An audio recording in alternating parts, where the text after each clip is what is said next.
Representantes dunhas 80 comunidades de montes de toda Galicia daranse cita este sábado na Pobra para participar na Asamblea Xeral de Comuneiros que dará comezo ás 10 da mañá no Teatro Elma. Na orde do día figuran temas de vital interese para o sector, como a nova Lei de Montes que pretende aprobar a Xunta de Galicia. Unha norma polémica, posto que os comuneiros entenden que abre a porta á privatización dos montes veciñais ou eliminar a súa condición de imprescriptibilidade. Eliminar o carácter xermánico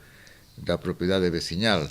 intentando volver a redefinir o concepto de veciño e veciña comuneira, eliminando un dos carácteres desta propiedade xermánica que é a imprescriptibilidade e, sobre todo, dotando de persoas xurídicas con montes, que significa eliminar este tipo de propiedade como carácter xermánico para proceder á súa privatización. Se isto será bastante grave,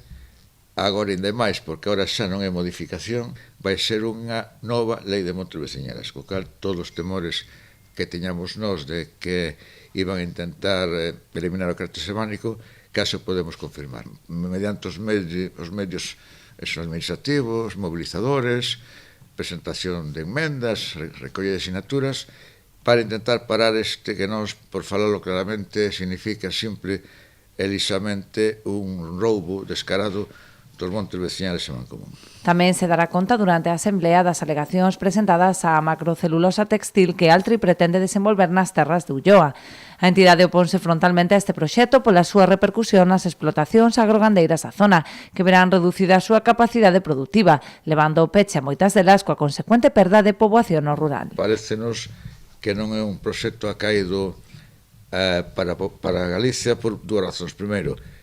vai incrementar ainda máis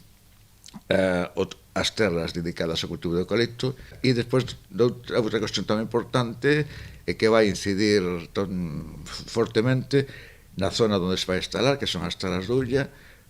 porque ali hai bastante produción agrogandeira, hai empresas mesmo de producións ecolóxicas que teñen como base o sector primario para a súa produción e van a verse ou mermadas na súa actividade económica ou mesmo abocadas ao peche. Outros dos puntos a tratar son a ilegalidade do cobro do IBI ás comunidades de montes por parte de algúns concellos e a presentación dun informe sobre montes veciñais que está a piques de ser publicado.